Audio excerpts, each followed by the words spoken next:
नमस्कार, NockingNews.com में आपका स्वागत है। मैं हूं गिरिजेश वशिष्ठ।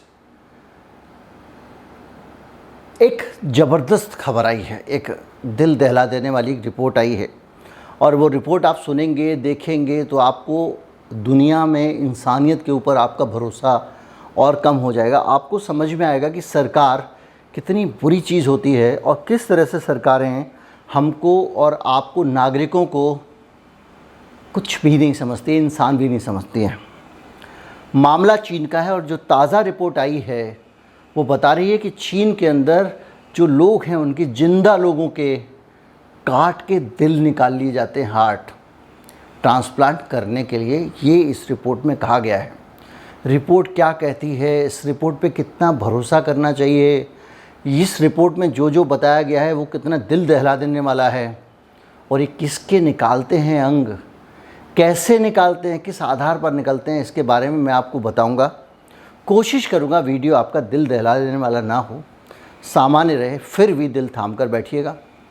मैं अभी लौट के आता हूं, कहीं मत जाइएगा। चैनल को सब्सक्राइब कर लीजिए। अगर आप इस चैनल को सपोर्ट करना चाहते हैं तो हमारा UPI ID डिस्क्रिप्शन में है, उसके ज़रिए आप भुगतान कर सकते हैं और एक बार कोड भी आपको स्क्रीन पर अलग स्थानों पर दिखाई देगा, उनके ज़रिए भी आप भुगतान कर सकते हैं।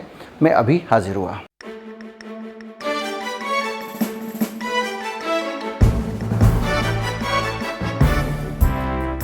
एक रिपोर्ट पब्लिश हुई है, उसमें भाई लोगों ने क्या किया कि चीन के जो मेडिकल रिकॉर्ड्स हैं उनको सारा 1,24,770 मेडिकल पेपर डाउनलोड किए वहाँ के डॉक्टर लेवी करके एक व्यक्ति हैं उन्होंने, और उनका डाटाबेस बनाया।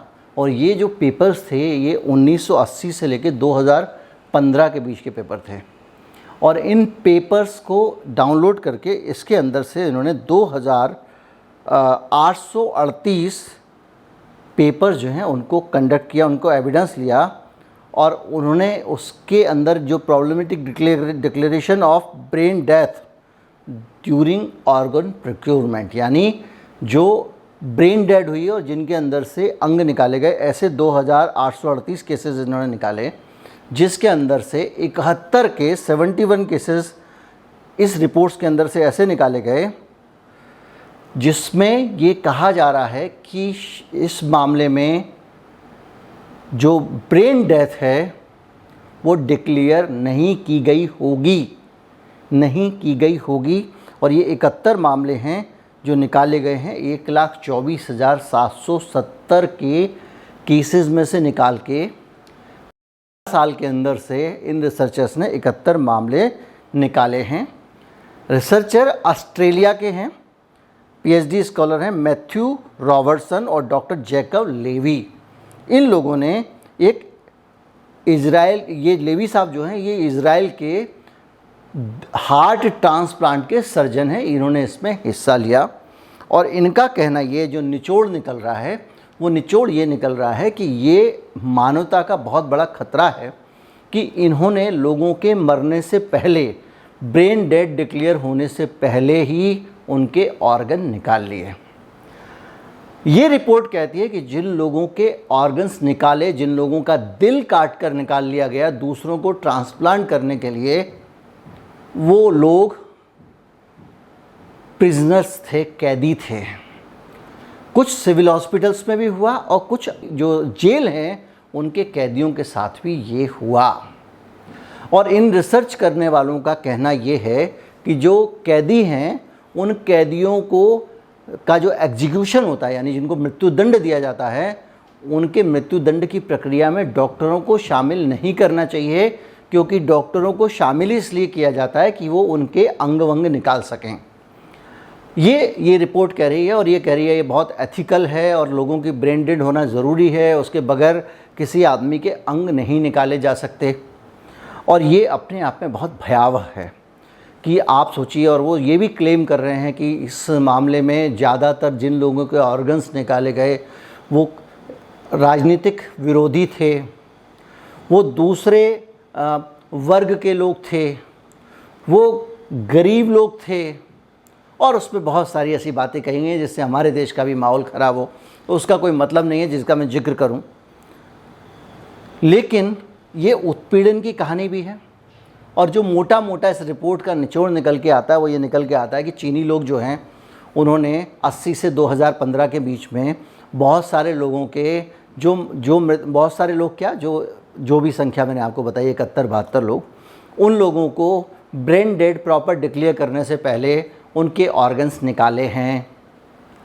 और इन लोगों को मौत की सज़ा सुनाई गई थी, लेकिन उन मौत की सज़ा वाले को भी मरने से पहले उसके ऑर्गन निकाल लिए गए, यानी ज़िंदा आदमी के ऑर्गन निकाल लिए और उसको उस तरह से मारा गया। ये इनका निचोड़ है, जो अपने आप में बेहद गंभीर अपराध है। लेकिन ये रिपोर्ट का जो दूसरा पहलू है वो हमको बताता है कि हम क्रिटिकल थिंकर हैं या नहीं हैं, हम चीज़ों का दूसरा पहलू देखना चाहते हैं या नहीं देखना चाहते, जानना चाहते हैं या नहीं जानना चाहते। इसको जब आप क्रिटिकल थिंकर होकर इसका दूसरा पहलू आप देखना चाहें तो इसमें आप आज के जो हालात चल रहे हैं, जिसमें वेस्ट ख़ास तौर पे चाइना को टारगेट करना चाह रहा है अमेरिका, और उसको जो लोग नज़दीक दिख रहे हैं रूस के, उनको कहीं ना कहीं से छेड़ रहा है। अभी अमेरिकी विदेश मंत्री आया था 2 दिन पहले, हमारे लोग गए थे वहाँ अमेरिका में, तो अमेरिकी विदेश मंत्री और रक्षा मंत्री और भारत के रक्षा मंत्री और विदेश मंत्री 4 लोगों ने 2x2 एक डायलॉग था उनका, उसमें बातचीत की और उसमें अमेरिका ने भारत को भी धीरे से छेड़ दिया। सारी बात करते करते ये बोल दिया कि भारत में मानवाधिकारों के मामलों पर भी हम नज़र रख रहे हैं, यानी वो हमको उस दिशा में बदनाम करके और हमको परेशान कर सकते हैं क्योंकि हम रूस के नज़दीक हैं। ऑस्ट्रेलिया के ये रिसर्चर हैं जिनके साथ में चीन का एक बड़का नहीं बहुत बड़ा वाला पंगा चल रहा है, जिन्होंने ये स्टडी निकाली।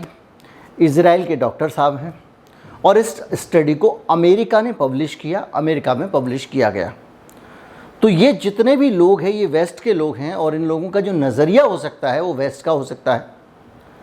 चीन में कम्युनिस्ट पार्टी की सरकार है और जो कम्युनिस्ट लोग होते हैं और उनकी जो मान्यताएं हैं, उनकी जो धारणा है उस विचारधारा की, वो ये मानते हैं कि धरती पे एक के बाद दूसरा जीवन नहीं होता है, क़यामत के दिन मुर्दे भी नहीं उठते हैं और भगवान के स्वर्ग में भी कोई नहीं जाता है, जो है यही है।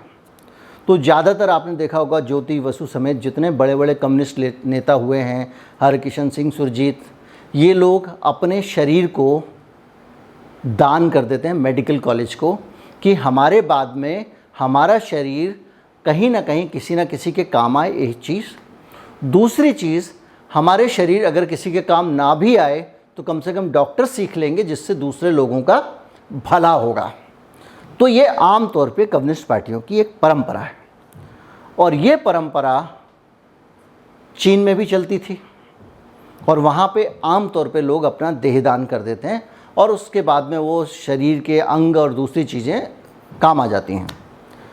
तो चीन में इस नज़रिए से अगर देखें तो ऑर्गन्स की इतनी कमी नहीं होनी चाहिए कि 15 साल में 72 ऑर्गन निकालने के लिए उनको लोगों की हत्या करनी पड़े, पहली चीज़। दूसरी चीज़, 2015 की बात है ये, और उसी 2015 की ये बात कर रहे हैं जब ये कह रहे हैं 2015 तक ये हुआ और 2015 में चीन पहले ही इस तरह की बातें सुनने के बाद घोषणा कर चुका है कि हम किसी भी प्रकार का जो ऑर्गन ट्रांसप्लांटेशन अब कैदियों का नहीं करेंगे जब तक कि उनके घर वाले अपनी तरफ से उसको लेके निवेदन ना करें। अभी तक तो कंसेंट लेनी होती थी कि आदमी अगर मान लीजिए कोमा में है और ये मालूम है कि उसकी ब्रेन डेड हो गया, शरीर जिंदा है, दिमाग मर गया, तो उसके अंग काम में आते हैं। तो अब वो चीन जो है उसको, उस ब्रेन डेड वाले को उसने 2015 में ऐलान कर दिया।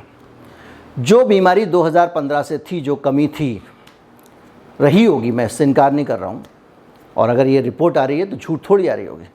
जो 2015 में जिस चीज़ को ऑलरेडी प्रतिबंध लगा दिया गया, उस चीज़ को 2015 से पहले किया गया कहकर इस रिपोर्ट को आज लाने का क्या औचित्य है, जबकि हम चारों तरफ एक माहौल देख रहे हैं।